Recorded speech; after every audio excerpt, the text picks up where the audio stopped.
Let's just start with the last piece you were telling me. You were the foreman. You read the verdict. What was that like for you? It was very hard.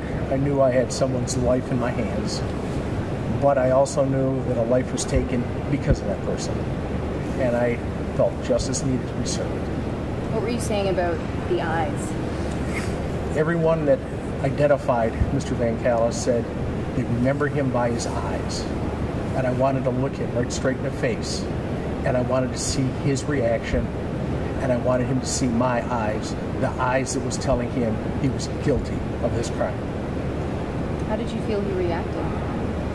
He didn't react. There was nothing. There was no sign of remorse, no pain, no suffering, nothing. Just a dead stare. What was it like for the jurors? I mean, you guys had such a huge responsibility on your shoulders, one that no one envies, to have another person's life in your hands. What was that like going through the evidence with your fellow jurors? It was very hard looking at a lot of the things, the crime scene photos, the autopsy photos. It's something we had to do because we had to make certain in our minds the decision we were going to make was going to be the correct one.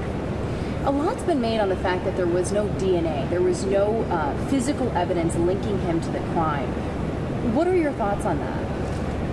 DNA is a good thing, but we didn't let this type of crime go unpunished years ago before there was DNA. We felt there was enough circumstantial evidence, and it was damning evidence that he did the crime. You said there were two pieces of evidence that really stood out to you. Talk to me about that. Yes. First was the motorcycle helmet and the marks that it left on April's head, her forehead, and the top of her eye. And the next thing was the imprints of the shoe marks, the tennis shoe marks, on her chest and neck and face. And that brings me to an interesting point. There was a lot made on the fact that the prosecution did not have the shoes used in the attack on April. How were you able to come to the decision you did on that? Well, with the pictures and videos we had of the shoes themselves that he was in ownership of, and having a exact matching type of shoe, just a different color, we felt very confident that the pattern on the sole would be exactly the same. So for the folks who don't know, I mean, it's not like they whipped out a pair of shoes and said, these are the ones that match his. There was evidence linking the shoes that match the pattern on her body. But for folks who don't know that, can you talk to me about that? Yes, they actually had video of his shoes and still shots of his shoes that he had taken himself that were on his cell phone. And so that actually showed the prosecution what type of shoes he had. And that's when they went after a like pair of shoes. And the prints matched. And they matched perfectly. What was it like when you were discharged and you started you started deliberations? What was that like?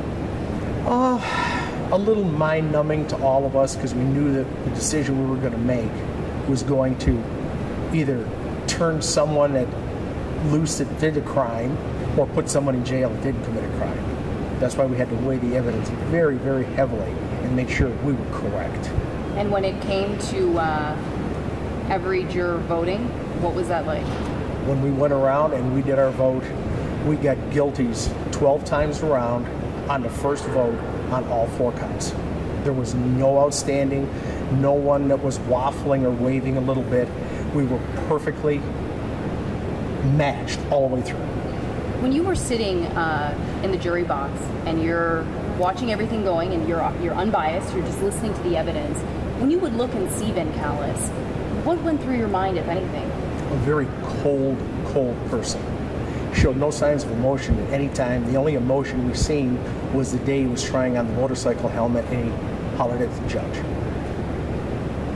But other than that, there was no emotion from him. He didn't look happy, sad. He was just there. How has this experience changed you?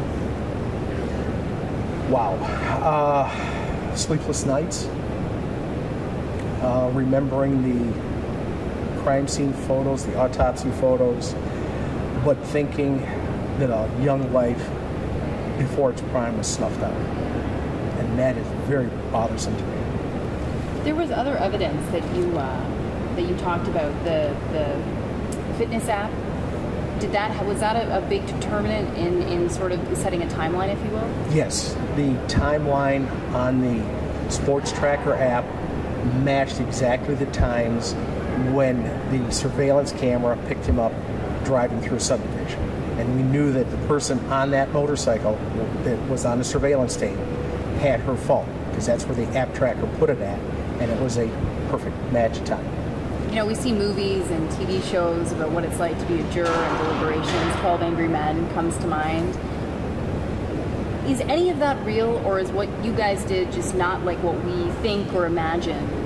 It was very serious. We knew we had a job to do. We knew it was a very important job. We knew that we had people's lives in our hands, and we all understood that. But we weighed the evidence and made what I feel was a correct decision, and I'm sure that my fellow jurors felt the same way.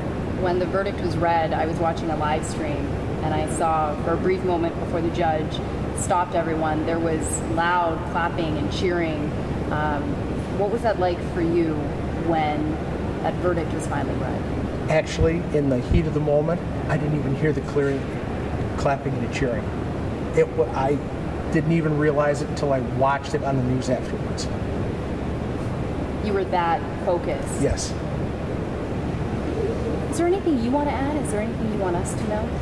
Well, I know one thing. Everyone that identified Mr. VanCallis remembered him by one thing: his eyes. And I had seen in some of the news clips afterwards that they commented about how I stared at him when I read the verdict. I stared at him because I wanted him to remember my eyes. I wanted him to remember the eyes that said he was guilty of this crime.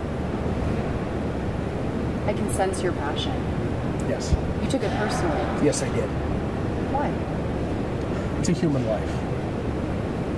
I have a lot of feelings for human life. I don't like anyone. I don't like to see anyone injured. I don't like to see anyone hurt, harmed.